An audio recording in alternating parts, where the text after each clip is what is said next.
تلك الرسل فضلنا بعضهم على بعض منهم من كلم الله ورفع بعضهم درجات وآتينا عيسى ابن مريم البينات وأيدناه بروح القدس۔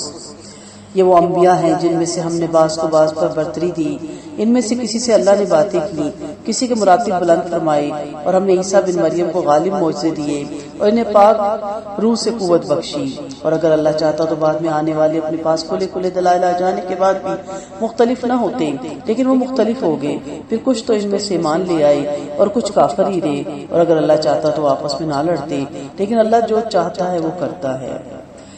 بعض انبیاء بعض سے افضل ہیں، یعنی اللہ نے بعض نبیوں کو بعض پر برتری عطا فرمائی۔ وَلَقَدْ فَضَّلْنَا بَعْضَ النَّبِيِّينَ سورۃ اسراء میں بھی اسی طرح کا کلام اللہ نے کیا۔ بلا شبہ ہم نے بعض پیغمبروں کو بعض پر فضیلت دی، اور ہم نے داؤد کو زبور دی۔ اللہ نے موسیٰ سے کوہ طور پر اور رحمت للعالمین صلی اللہ علیہ وسلم سے معراج والی رات میں آسمانوں پر کلام کیا، اور آدم علیہ السلام سے بھی کلام کیا، جیسا کہ ابن حبان کی ابو ذر رضی اللہ عنہ والی حدیث سے ثابت ہے۔ معراج والی حدیث سے ثابت ہے کہ آپ نے انبیاء کو آسمانوں میں حسب مراتب دیکھا۔ آدم علیہ السلام کو پہلے آسمان پہ، ابراہیم علیہ السلام کو 7ویں آسمان پہ دیکھا۔ ابو ہریرہ رضی اللہ عنہ فرماتے ہیں کہ ایک مسلمان اور ایک یہودی میں جھگڑا ہو گیا، کیونکہ یہودی نے مسلمان کے سامنے اس طرح قسم کھائی کہ اس کی قسم جس نے موسیٰ کو دنیا والوں میں منتخب فرمایا مسلمان سے ضبط نہ ہو سکا، اور یہودی کے تھپڑ مار کر بولا کیا رحمت العالمین صلی اللہ علیہ وسلم پر بھی؟ یہودی نے رحمت العالمین صلی اللہ علیہ وسلم سے شکایت کی، آپ نے فرمایا مجھے پیغمبروں پہ فوقیت نہ دو، کیونکہ قیامت کے دن تمام لوگ بھی ہوش ہو جائیں گے، پھر مجھے سب سے پہلے ہوش آئے گا، اور میں موسیٰ علیہ السلام کو عرش کا پایا پکڑے ہوئے پاؤں گا۔ معلوم نہیں وہ مجھ سے پہلے ہوش میں آ گئے یا طور والی بے ہوشی کے بدلے میں بے ہوشی نہیں کیے گئے۔ سو نبیوں کو آپس میں ایک دوسرے پر فوقیت نہ دو، نبی کریم صلی اللہ علیہ وسلم کا فرمان ہے۔ نبیوں کو آپس میں ایک دوسرے پر فوقیت نہ دو، یعنی فضیلت دینا اللہ کا کام ہے، بندوں کا نہیں۔ بندوں کا فرض تو سن کر مان لینا ہے، ایمان لے آنا ہے اور گردن جھکا دینا ہے۔ اس سے یہ پتہ چلتا ہے کہ اس کے بعد اہل علم میں سے بھی کسی کی اس طرح تعریف کرنا کہ دوسرا کم نظر آنے لگ جائے ناپسندیدہ عمل ہے۔ ہر انسان اللہ کی رضا کے لیے کام کر رہا ہے، ہر انسان کی منزل جنت الفردوس اور اللہ کے چہرے کا دیدار ہے۔ سو سب اپنے اپنے طریقے سے کام کرتے جا رہے ہیں، کوئی مقصد ان کا سب کو اللہ کی رضائی ہے، اس لیے سب کی رسپیکٹ ہے، سب کی عزت ہے۔ اسی طرح اگر اس کو رکھ کے ہم دنیاوی معاملے بھی حل کریں تو اپنے بچوں میں سے کسی کی ایسی تعریف کرنا کہ دوسرا کام لگنے لگ جائے، یہ منع ہے۔ اس سے انسان کو جو ہے انکریج ہو جاتا ہے وہ بچہ، اور اس کے اندر ڈسکریج ہو جاتا ہے، اور اس کے اندر پھر منفی نفسیات پروان چڑھتی ہے۔ اور جب ہم علماء میں فرق کرتے ہیں تو پھر جو ہے فرقہ بندی پروان چڑھتی ہے، اور ہر کوئی اپنے فرقے کے جو ان کے علماء ہیں ان کو فوقیت دینے کے چکر میں، اور دوسرے علماء کے جو فرقوں کے علماء ہیں ان کو نیچا دکھانے کے چکر میں اپنی ساری زندگی لگا دیتا ہے۔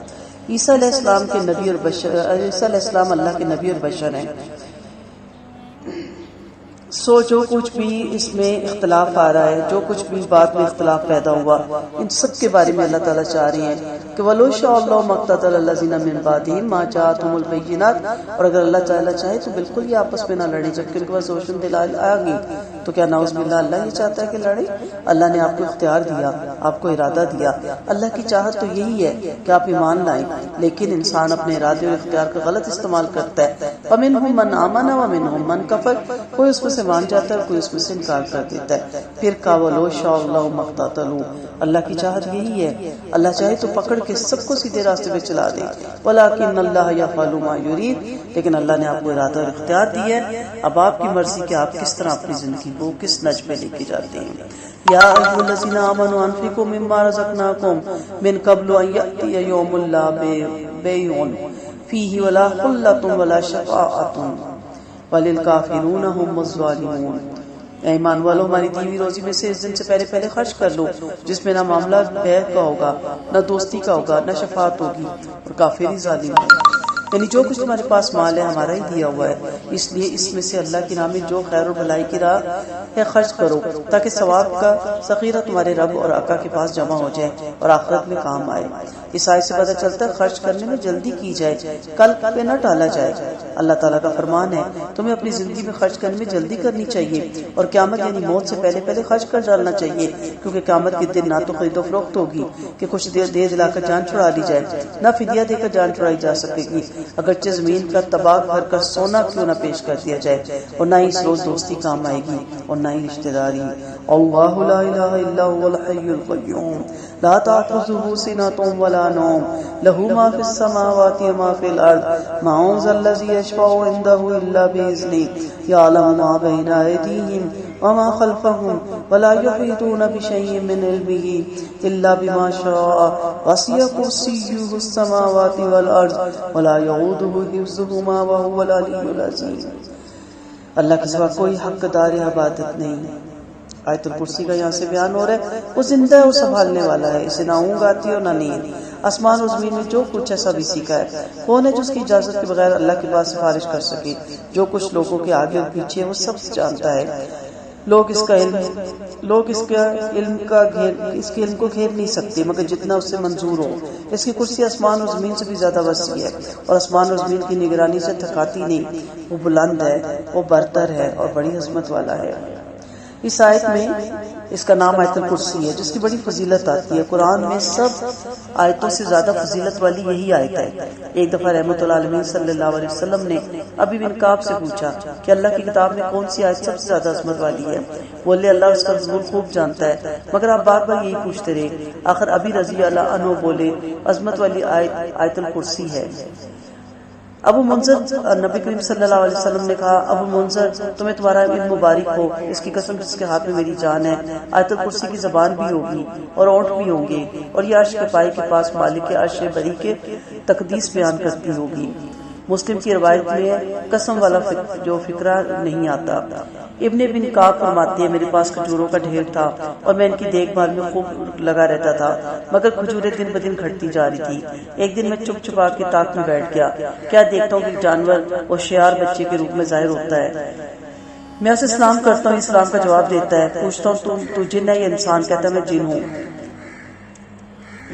کہتے ہیں ذرا اپنا ہاتھ تو مجھے دکھا۔ وہ اپنا ہاتھ میرے آگے بڑھا دیتا ہے، معلوم ہوتا ہے کتے کا ہاتھ ہے اور اسی طرح کے اس پہ بال ہیں۔ میں نے کہا کہ کیا یہ سب جن اسی طرح ہوتے ہیں؟ وہ کہنے لگا میں سب سے زیادہ قوی ہوں۔ میں نے کہا تجھے چوری سے شرم نہیں آتی؟ وہ کہنے لگا مجھے معلوم ہے کہ تم خیرات پسند کرتے ہو، آخر تمہاری خیرات میں سے ہمیں بھی تو کچھ ملنا چاہیے۔ میں نے کہا کہ جنوں سے محفوظ رہنے کا کون سا عمل ہے؟ وہ کہنے لگا آیت الکرسی۔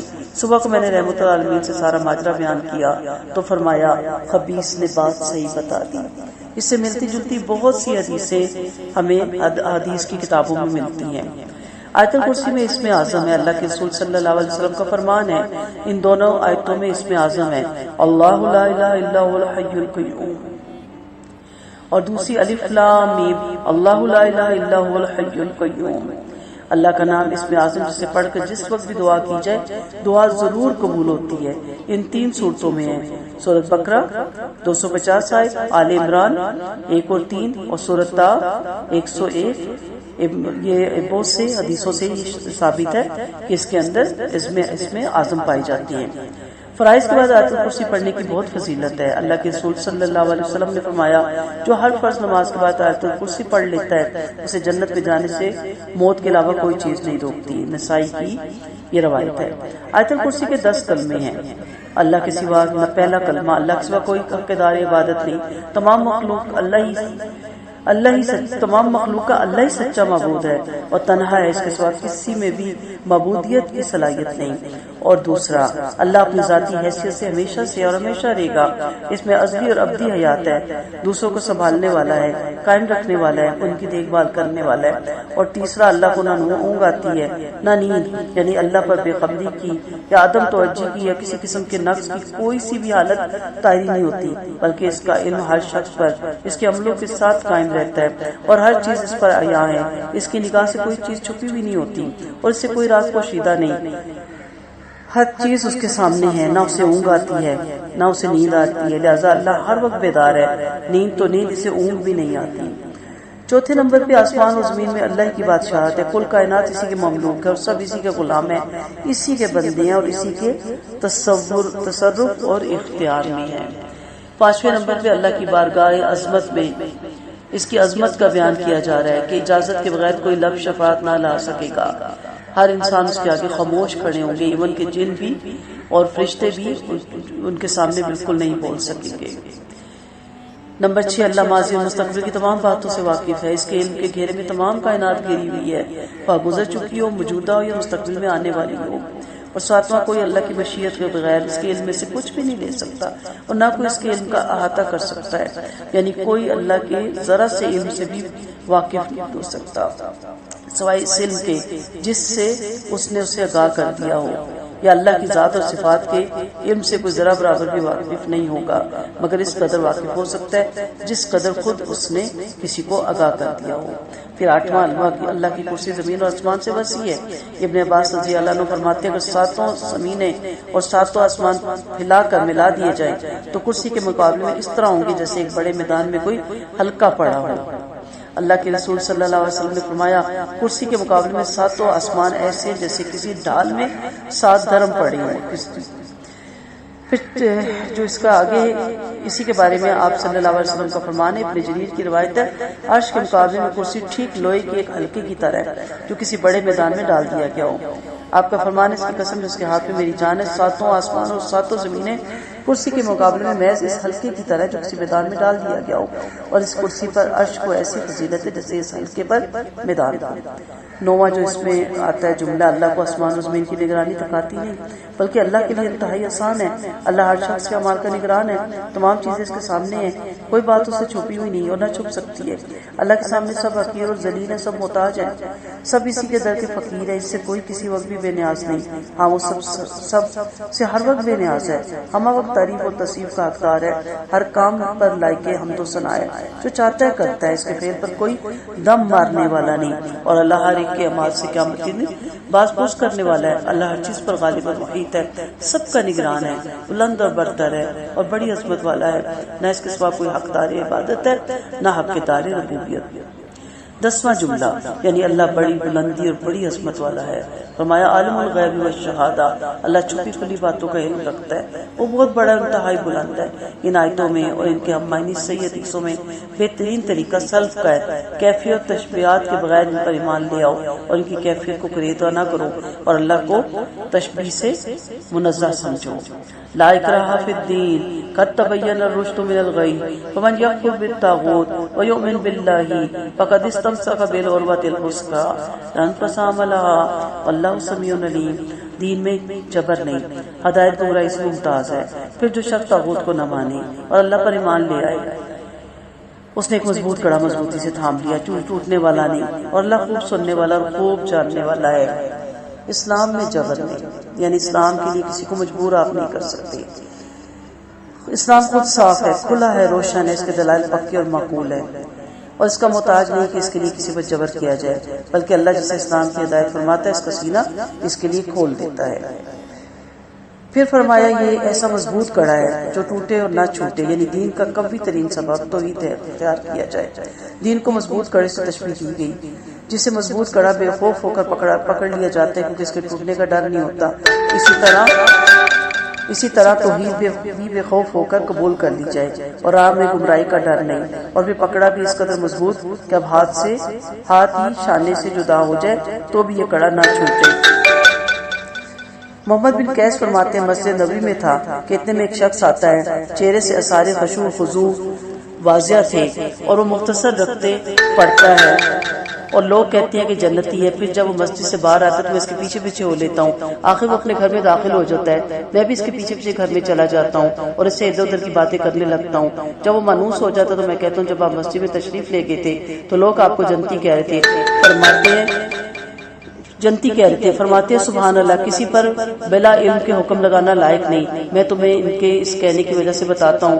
میں نے عہد رسالت میں خواب دیکھا تھا کہ میں ایک نہایت وسیع لمبے چوڑے اور ہرے بھرے باغ میں ہوں جس کے عین وسط میں ایک لوہے کا ستون نصب ہے. ستون کا نچلا حصہ تو زمین پہ اور اوپر کا حصہ آسمان میں ہے اور اوپر والے حصے میں ایک کڑا لٹکا ہوا. مجھے کسی نے حکم دیا کہ اس پہ چڑھ جاؤ. میں بولا میں چڑھ نہیں سکتا. پھر میرے پاس مزدور جیسا ایک شخص آیا اور پیچھے سے میرے کپڑے اٹھا کر بولا چڑھ. میں نے چڑھ کر وہ کڑا پکڑ لیا. وہ بولا دیکھو کڑا مضبوط پکڑے رکھنا. چنانچہ وہ کڑا میرے ہاتھ میں تھا کہ میری آنکھ کھل گئی. میں نے یہ خواب اللہ کے رسول صلی اللہ علیہ وسلم سے بیان کیا تو فرمایا باغ تو باغ اسلام ہے اور ستون بھی اسلامی ستون ہے اور مضبوط کڑا توحید ہے. تمہاری موت اسلام پر ہوگی. یہ شخص عبداللہ بن سلام تھے. اللہ ولی الذین آمنوا یخرجوہم من الظلمات الی النور والذین کفروا اولیاءہم الطاغوت یخرجونہم من النور الی الظلمات اولئک اصحاب النار هم فیہا خالدون.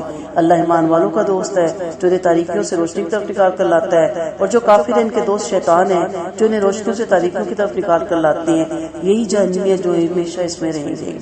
اسلام کی بدولت اللہ کی دوستی اور صحیح راہ ملتی ہے، یعنی اللہ ان کو سلامتی والی راہوں میں چلاتا ہے جو اس کی رضا کی در پہ ہوتے ہیں. چنانچہ وہ اہل ایمان کو کفر اور شرک، شک اور تردد اور تہمات کی تاریکیوں سے نکال کر حق اور صداقت کی روشنی کی طرف لے کرتا ہے. حق واضح اور آسان ہے، صاف ہے، کھلا اور روشن ہے.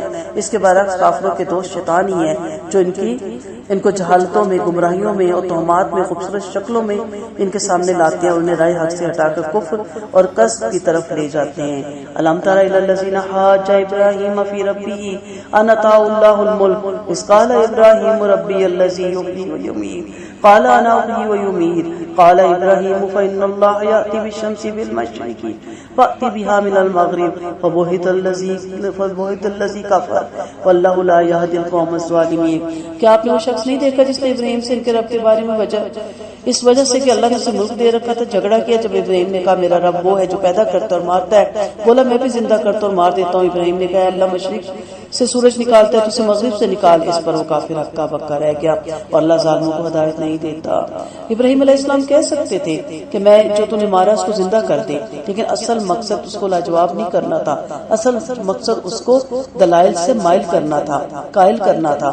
سو ایسا کلام سیکھے، ایسی اللہ سے حکمت مانگے کہ جب آپ بات کریں تو اگلا سوچنے میں مجبور ہو. سو نمرود بھی سوچنے میں مجبور ہو گیا، لیکن ساتھ ہی بتایا گیا کہ وہ ظالم تھا. ایسے انسان کو اللہ ہدایت نہیں دیتا جو ظلم کرتا ہے. یہ شخص کے بارے میں کہا جاتا ہے کہ یہ نمرود تھا. یہ شخص جس نے ابراہیم سے رب کے بارے میں جھگڑا کیا تھا بائبل کا بادشاہ نمرود بن کنعان تھا. دنیا کے سب سے بڑے 4 بادشاہ گزرے، 2 مومن اور 2 کافر. مومن تو سلیمان ذوالقرنین ہے اور کافر نمرود اور بخت نظر ہے. فرمایا کہ آپ نے نہیں دیکھا، یعنی کہ آپ نے غور نہیں کیا. نمرود چونکہ اپنے سوا کسی اور کو معبود ہونے کا قائل نہ تھا، اس لیے اس نے اللہ تعالیٰ کا صاف سرے سے انکار ہی کر دیا. پھر اللہ نے سرکش بادشاہ کے پاس ایک فرشتہ بھی بھیجا جو اسے بار بار ایمان لانے کی ترغیب دیتا رہا، مگر پھر بھی یہ ایمان نہ لایا. پھر یہ جب کسی طرح نام نہیں مانا تو فرشتہ بولا اب میرے لشکر کے مقابلے میں اپنا لشکر جمع کرو. چنانچہ اس نے دن نکلنے سے پہلے ٹڈی دل لشکر تیار کر لیا. پھر اللہ نے ان پر مچھروں کا دروازہ کھول دیا. اس قدر مچھروں کا زور ہوا کہ ایک دفعہ تو سورج بھی چھپ گیا. اللہ نے مچھر اس لشکر پر مسلط فرما دیے جنہوں نے اس لشکر کا جی بھر کے خون پیا. یہ مچھر بھی عجیب تھے، ان کا گوشت بھی چٹ کر گئے، بس ہڈیاں ہی ہڈیاں چھوڑی. ایک مچھر نمرود کی ناک کی راہ سے اس کے دماغ میں جا پہنچا اور دماغ میں 400 سال رہا. اللہ نے اس پر یہ عذاب مسلط فرما دیا. نمرود اپنا سر ہتھوڑوں سے کچلتا رہتا تھا. یہ اس مچھر سے ہلاک ہوا اور ایڑیاں رگڑ رگڑ کے جان دی. یہ ہے سرکشی کا انجام. اللہ تعالیٰ ہم سب کو اس سے محفوظ رکھے. او کالذی مر علی قریۃ وہی حاویۃ علی عروشہا قال انا یحیی ھذہ اللہ بعد موتہا. یا اس شخص کی طرح جو ایک بستی سے گزرا جو اپنی چھتوں پہ گری ہوئی تھی، بولا اللہ سے اس کی موت کے بعد کیسے زندہ کرے گا؟ آخر اللہ نے اسے 100 سال تک مارے رکھا. پھر زندہ کبھی پوچھا یہاں کتنی دیر ٹھہرے؟ بولے دن یا پھر اس سے بھی کم. فرمایا نہیں بلکہ 100 سال ٹھہرے. اب تم اپنے کھانے پینے کا سامان دیکھو، ان میں سے کوئی بھی خراب نہیں ہوا، اور اپنا گدھا دیکھو تاکہ ہم تمہیں لوگوں کے لیے نشانی بنا دیں. ہڈیوں کو دیکھو ہم انہیں کس طرح جوڑتے ہیں، پھر ان پر گوشت چڑھاتے ہیں. پھر جب یہ سب کچھ ان کے سامنے ظاہر ہو گیا تو بولے مجھے یقین ہے کہ اللہ ہر چیز پر قادر ہے. یہ سوال کرنے والے نبی تھے. سوال کرنے کا دروازہ بند نہیں کرنا چاہیے. وہ سوال جو سیکھنے کے لیے ہو اور علم حاصل کرنے کے لیے وہ پسندیدہ سوال ہوتا ہے. اس سوال سے بہت سے لوگوں کے علم میں اضافہ ہوتا ہے. اس سوال سے بچنا چاہیے جو کسی کی حجت کے لیے صرف ہو یا کسی کو نیچا دکھانے کے لیے ہو یا وقت پاس کرنے کے لیے. ایسے سوالوں سے اپنے آپ کو بچانا چاہیے. کہا جاتا ہے کہ یہ عزیر علیہ السلام کا واقعہ تھا. وہ گزرے تھے ایک بستی سے، یہ بیت المقدس کی بستی تھی جسے بیت وقت نظر نے اجاڑ دیا تھا، بندوں کو قتل کر دیا تھا، وہاں ویرانی ویرانی تھی۔ وہ وہاں سے گزرے اور سوچنے لگے کہ اتنے کھنڈر، اتنی ویرانی، کبھی دوبارہ یہ چہل پہل ہو سکتی ہے؟ آپ کے دل میں اس قسم کے خیالات گزرے۔ اسی وقت اللہ نے آپ کو فوت کر دیا اور 70 سال بعد پھر بیت المقدس کو آباد کر دیا۔ آپ کو 100 سال کے بعد زندہ کیا۔ جب روح آنکھوں میں آئی تو اللہ نے انہیں مشاہدہ دکھانے کے لیے کہا کہ تم اپنے جسم میں، اپنے تمام جسم میں زندگی کی لہر دوڑتی ہوئی محسوس فرمائی۔ پھر جب پوری طرح زندہ ہو گئے تو اللہ نے آپ سے فرشتوں کے واسطے سے پوچھا کہ یہاں کتنی دیر ٹھہرے؟ فرمایا ایک دن یا اس سے کچھ دن؟ تو کہا نہیں، تم 100 سال تک ٹھہرے۔ پھر کہا اب دیکھو تمہارے پاس جتنا سامان تھا وہ گلا سڑا نہیں، وہ بالکل ٹھیک تھا۔ پھر کہا کہ اپنے پانی کو بھی دیکھو، اس میں بھی کسی قسم کی کوئی تغیر نہیں آیا۔ اور پھر کہا کہ اس کے بعد اپنے گدھے کو دیکھو، اللہ نے ان کی آنکھوں کے سامنے گدھا زندہ فرمایا۔ اور پھر اللہ نے اسے کہا کہ اب اس پہ ہڈیاں چڑھائے، اس پہ گوشت چڑھ جائے، پھر اس پہ گوشت چڑھ گیا۔ اس طرح اللہ تعالیٰ نے دکھایا کہ مرنے کے بعد میں کس طرح زندہ کرتا ہوں، اور یہ اللہ نے اپنی آنکھوں سے ان کو اپنے سامنے یہ سارا کچھ کر کے دکھایا۔ اور جب نے سب کچھ دیکھ لیا تو ان کا عقیدہ پہلے سے زیادہ مضبوط ہو گیا، اور انہوں نے اس کو دیکھنے کے بعد کہا کہ اللہ تعالیٰ تو ہر چیز پہ قادر ہے۔ وَإِذْ قَالَ إِبْرَاهِيمُ رَبِّي أَرِنِي كَيْفَ تُحْيِي الْمَوْتَىٰ قَالَ أَوَلَمْ تُؤْمِنْ۔ اب پیغمبر سوال کر رہے ہیں، ابراہیم علیہ السلام سوال کر رہے ہیں کہ اللہ تعالیٰ تو کیسے مردوں کو زندہ کرے گا؟ کہا کیا تیرا ایمان نہیں ہے؟ بولے کیوں نہیں، لیکن دل کا اطمینان چاہتا ہوں۔ فرمایا 4 پرندے لے کر انہیں اپنے پاس رکھ لے، پھر انہیں اپنے پاس سے منوس کر، پھر ٹکڑے کر کے ہر پہاڑ پہ ایک ٹکڑا رکھ دو، پھر انہیں آواز دو، وہ توڑے ہوئے تمہارے پاس آئیں گے، یقین مانو اللہ غالب اور حکمت والا ہے۔ خلیل اللہ کا مشاہدہ، زندگی بعد الموت کا، ان کے دل میں یہ خواہش پیدا ہوئی۔ ان کا یہ سوال بتاتا ہے، چونکہ آپ نے نمرود سے فرمایا تھا کہ میرا رب ہی مارتا ہے اور زندہ کرتا ہے، اس لیے آپ علم یقین سے عین الیقین اور مشاہدے کی طرف ترقی کرنا چاہتے تھے کہ کہیں یہ دائریہ پھر نہ پوچھ بیٹھے کہ کبھی تم نے رب کو مارتے ہوئے اور زندہ کرتے ہوئے دیکھا ہے، تو آپ کیا جواب دیں گے؟ اس لیے آپ نے مشاہدہ زندگی بعد الموت کی دعا مانگی۔ اللہ نے فرمایا کیا یقین نہیں؟ بولے یقین تو ہے، مگر دلی اطمینان میں اضافہ چاہتا ہوں۔ رحمت اللہ علیہ صلی اللہ علیہ وسلم نے فرمایا بنسبت ابراہیم کے ہم زیادہ اطمینان قلب کے محتاج ہے، جبکہ انہوں نے فرمایا تھا ربی ارنی کیف تحیی الموتیٰ۔ سو ان کے جواب میں حکم ہوتا ہے کہ 4 پرندے لیا، اور ان سے کہا جاتا ہے کہ اس کے مختلف پہلے اپنے ساتھ ہلا لو، پھر ان کے مختلف ٹکڑے کر کے، اور یہاں تک بھی روایت ملتی ہے کہ اس کا تقریباً قیمہ کر کے ساروں کا اور مکس کر کے ان کو 4 مختلف پہاڑوں پہ کھڑا کر دیا گیا، اور پھر کہا کہ ان کو آواز دو۔ جب آپ نے آواز دی ابراہیم علیہ السلام نے تو وہ دوڑے چلے آئے۔ تو یہاں سے ان کو آنکھوں سے دکھایا گیا کہ کہیں سے پر اٹھے، کہیں سے ہڈیاں اٹھی، کہیں سے پاؤں اٹھے، کہیں سے سر اٹھے، اور وہ دوبارہ ان کے دھڑ جڑے اور پرندوں کی صورت میں بھاگتے ہوئے خلیل علیہ السلام حضرت ابراہیم علیہ السلام کے پاس آ گئے۔ تو یہاں سے پتہ چلا کہ اللہ سب پر غالب اور زبردست حکمت والا ہے، ہر چیز اس کی قدرت کے اندر ہے اور کوئی چیز اس کا حکم ٹال نہیں سکتی۔ اللہ جو چاہتا ہے وہ بلا کسی رکاوٹ کے کر دیتا ہے، ہر چیز اللہ کے قبضے اقتدار میں ہے۔ اللہ اپنے اقوال اور افعال میں اور شرعی اور قدری حوال میں بڑی حکمت والا ہے۔